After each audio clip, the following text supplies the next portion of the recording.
Good evening. Welcome to the University of Toledo College of Nursing Summer 2020 BSN White Coat Ceremony. My name is Kathleen Mitchell, and I serve as the Assistant Dean of Student Services in the College of Nursing. It is my pleasure to now introduce our Dean, Dr. Linda Lewandowski, who is also Vice Provost for Health Affairs for Interprofessional and Community Partnerships. Dr. Lewandowski. Good evening, everybody. We're socially distancing here and only a few people, so we're taking off the mask, but in general, wear your mask. Good evening and welcome to our virtual white coat ceremony here at the U Toledo College of Nursing. As Dr. Mitchell noted, I have the honor and privilege of serving as Dean of the College of Nursing, and this ceremony is always one of our special moments of the year.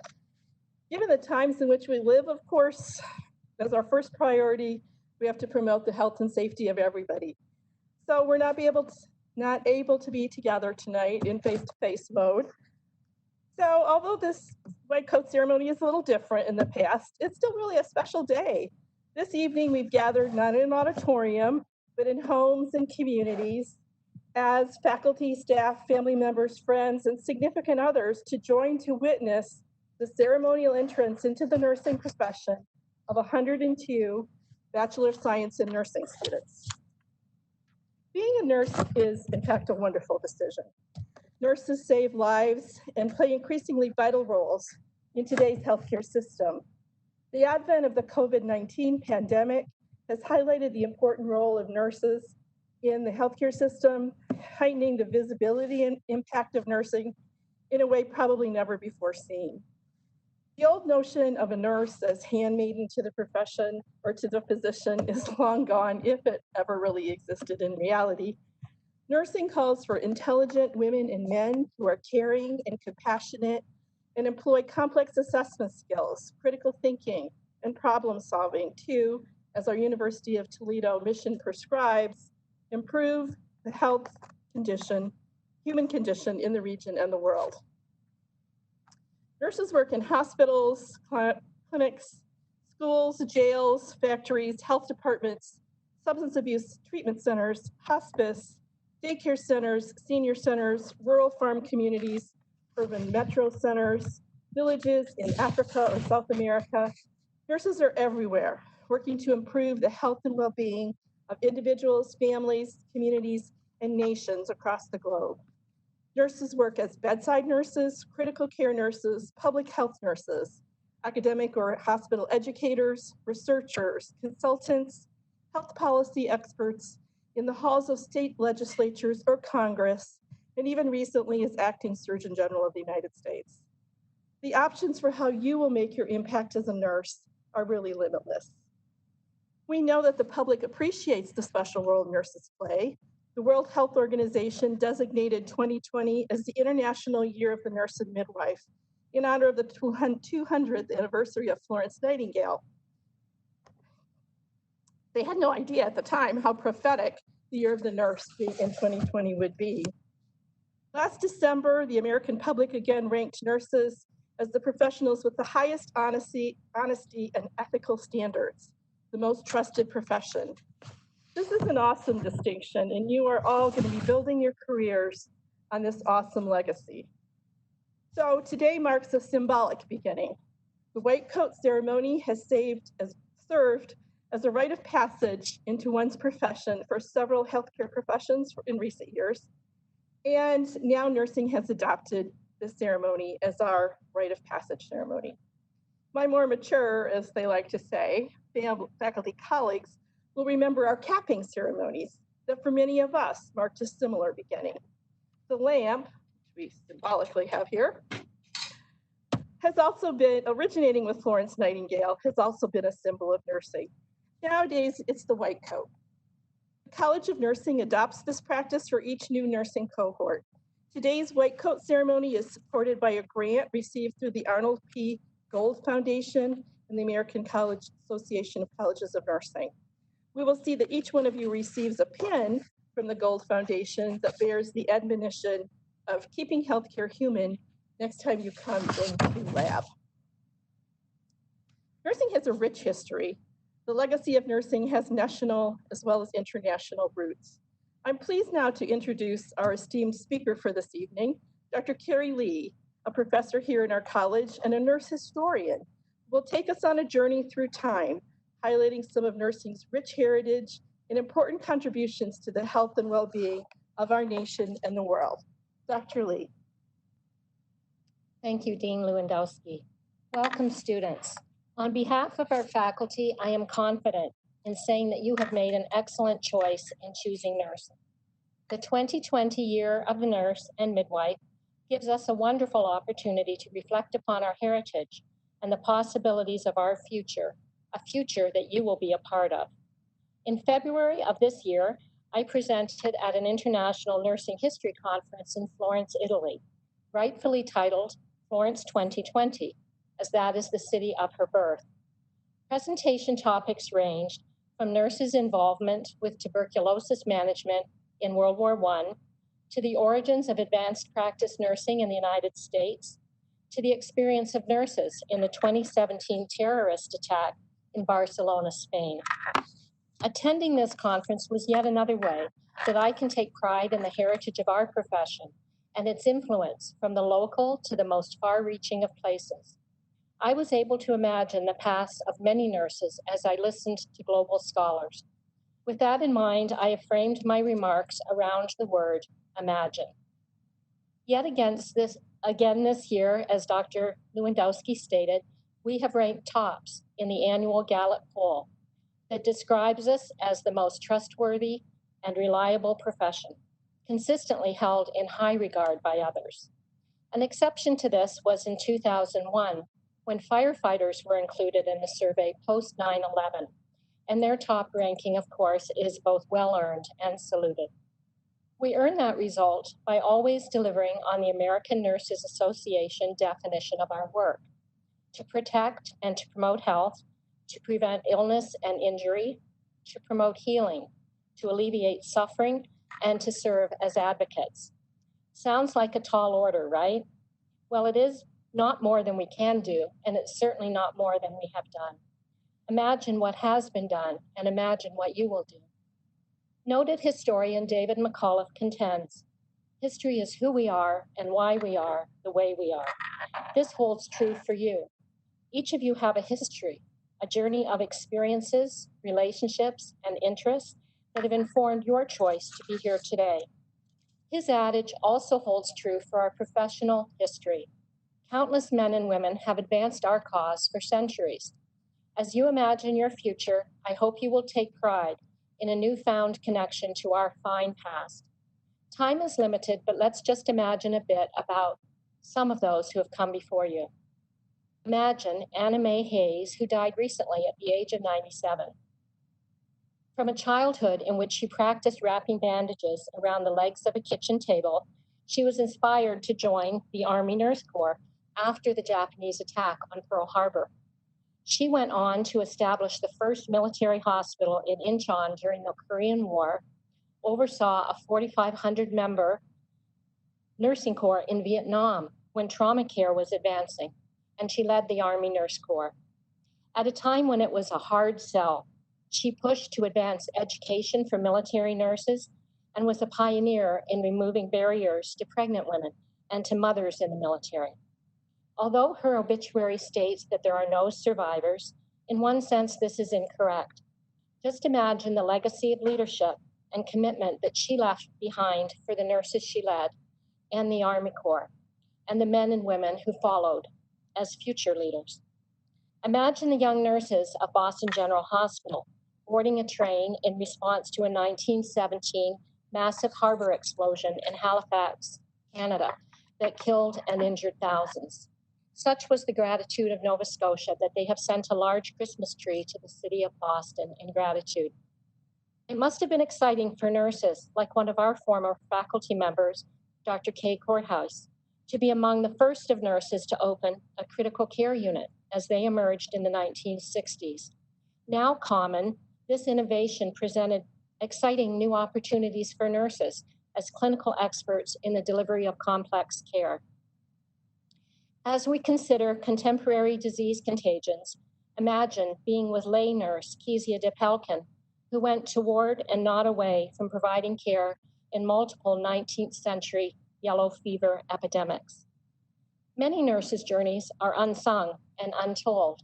So here's a shout out to our local history, to men and women who decade after decade showed up every day, wherever they worked, and did it well. They took every change in healthcare delivery and nursing in stride. Imagine the importance of their work to countless patients and families, both their mission and their reward. Imagine Clara Barton's journey as Civil War nurse and founder of the American Red Cross, who challenged queries about her presence as a woman in the arena of war. She replied, "If you chance to feel that the positions I occupied were rough and unseemly for a woman, I can only reply that they were rough and unseemly for men." Similarly, in service, poet Walt Whitman wrote that he gained more from those he cared for than they did from him, describing this work as the greatest privilege and satisfaction, and of course, the most profound lesson of my life. Imagine the career of Mary Eliza Mahoney, who in 1879 became the first African-American graduate nurse in the United States and dedicated much of her career to challenging the status quo and the discrimination found in her chosen field. The American Nurses Association has a tradition of an award for her to nurses whose efforts expand diversity and inclusion in nursing. Imagine the efforts of Dr. Luther Christman, an early advocate for gender diversity in nursing, the first male dean of an American nursing school, and co-founder of the American Association for Men in Nursing. 2 national awards honor his career in recognizing the substantial contributions of men to the advancement of nursing. Imagine the careful efforts of all the standard bearers who continue the mission of building diversity in our ranks so that we become more and more like the people and communities we serve. What must have been like for the Red Cape Anzac girls of Australia and New Zealand to travel to Gallipoli in the Great War, some of them lost at sea. Imagine the experience of Nurse Lydia King, who wrote in her diary, "Shall not describe their wounds, they were too awful. One loses sight of all the honor and the glory in the work we are doing." Imagine the nurses who have served in the military, including those from our faculty and student bodies, who have served in times of both peace and war, and often in harrowing circumstances. An example is our CNL program alum, Air Force Major Michelle Binder, whose personal history of overseas deployment and seeing those with PTSD influenced her choice to earn a psych mental health doctoral degree. Mary Breckenridge, 1925 founder of the Kentucky Frontier Nursing Service, wrote, "It grew upon me that nurse midwifery was the logical response to the needs of the young child in rural America. My work would be for them." Can you imagine going to clinical rotations on horseback, no matter the conditions in rural Appalachia? Her pioneering work continues there today as an outstanding model of rural care delivery. Lillian Wald's public health nursing in the late 19th and early 20th century was visionary, and she modeled for us social activism. Imagine since the countless nurses, including those in our college, who have expanded professional education, influenced policy and legislation for the public good, and advocated for the development of a just society and healthcare system. So you can see it's not hard to imagine our place in that pool. Imagine the ways that nurses have and will continue to do that, and how you will in the future. I truly believe that each of you go through a process of becoming a nurse just like we did. What you learn, see, and do here in the next few years will forge your beginning identity as nurse. You might not see it now, but we can imagine your future successes as nurses and leaders. You are our legacy. Celebrate beginning, take full advantage, and just imagine, right there on the shoulder of that new white coat are those who have come before you. Best wishes. I would like now to introduce Dr. Susan Sahaki, Program Director of our pre-licensure BSN program, who will introduce the next part of this evening's program. Good evening. Students, it's a great pleasure and a privilege to welcome you to the profession of nursing. First, I'd like to share with you a little bit of my history in this profession. I've had opportunities to work with cancer patients who are struggling with that diagnosis, very scary diagnosis, or struggling to die with dignity. Often surrounded by their loving family, caregivers, and those who are there to help them, often to make a transition from this life to the next. Among my most privileged moments are those holding the hands of a patient as they take their last breath, and then holding the hand of the family who just witnessed that and have no idea what to do next. I have worked with a gifted surgeon who tried to reconstruct a nose, a chin, a breast of a patient who is with a diagnosis of cancer. And I worked in a long-term care facility, educating those with minimal formal education to learn to speak with a frightened elder who was just deposited at that nursing facility, often because their care needs have become insurmountable by the family or because they can no longer communicate their care needs. These professional experiences have formed me, and they've molded me into the educator that I am today. You have many things to learn, many things to experience, to feel. And today is your first step in that formation process. Today, we formally welcome you into the profession of nursing. As we could not conduct our ceremony this evening in person, we asked each of our students to send a video of their own special cloaking, whether it was them cloaking themselves or family members cloaking them or someone important to them cloaking them. These were special moments for you, and we're pleased to share them with all of you now. I think you'll enjoy this 17-minute video that shows each of our students in their special moment. We will then come back together and ceremonially recite the Nightingale Pledge. So let's get started with the video.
I love seeing all the individual moments each of you made your own something very special.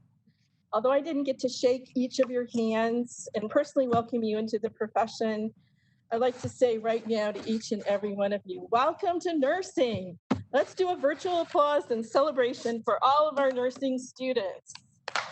Wherever you are out there, hope that you're celebrating. Thank you. So you were all sent a copy of the Nightingale Pledge. Hopefully you have that. Now we'd like you to all put your camera on so that we can see you in a gallery shot here, which I can't see on my camera, but you can see it? Okay. All right, so everybody ready? We're all going to we're going to say the Nightingale Pledge. The Nightingale Pledge has been an honored tradition of nurses since 1893. Students, if you'll please rise wherever you are, and we're going to recite the University of Toledo College of Nursing's updated version of the Nightingale Pledge. So please read along with me as we go. Are you all ready? Thumbs up if you're ready out there. Ready? Okay, here we go. I solemnly promise to practice nursing to the best of my ability and to live my life with integrity. I will strive for excellence using professional nursing standards and the ANA Code of Ethics as guides. I will endeavor to use my intellect, spirit, and knowledge in providing non-judgmental, compassionate, and quality care to all I serve. I accept the responsibility of this important work and embrace a journey of constant learning and growth. I will work collaboratively to protect and promote the health and safety of individuals, communities, and society. I will do all in my power to maintain and elevate the art and science of nursing, respectful of the contributions of nurses who have come before me. Today, I proudly begin my commitment to this wonderful profession. Yay, good job. In closing, we know that the journey you've embarked on will require dedication, effort, and resilience. But you're not alone in this journey. You have with you, either physically or in spirit, your family, friends, significant others who will be here to support you over the next 2 years as you pursue your final goals of becoming a nurse. The faculty, staff, and I are also here to assist you, whether virtually or in person. We're with you and we'll be cheering you on. Your future is bright. So once again, congratulations to each of you who worked so hard to make this moment. Thank you for joining us this evening. It's truly a day of celebration. We welcome you into the nursing community. Go Rocket Nursing. Thank you.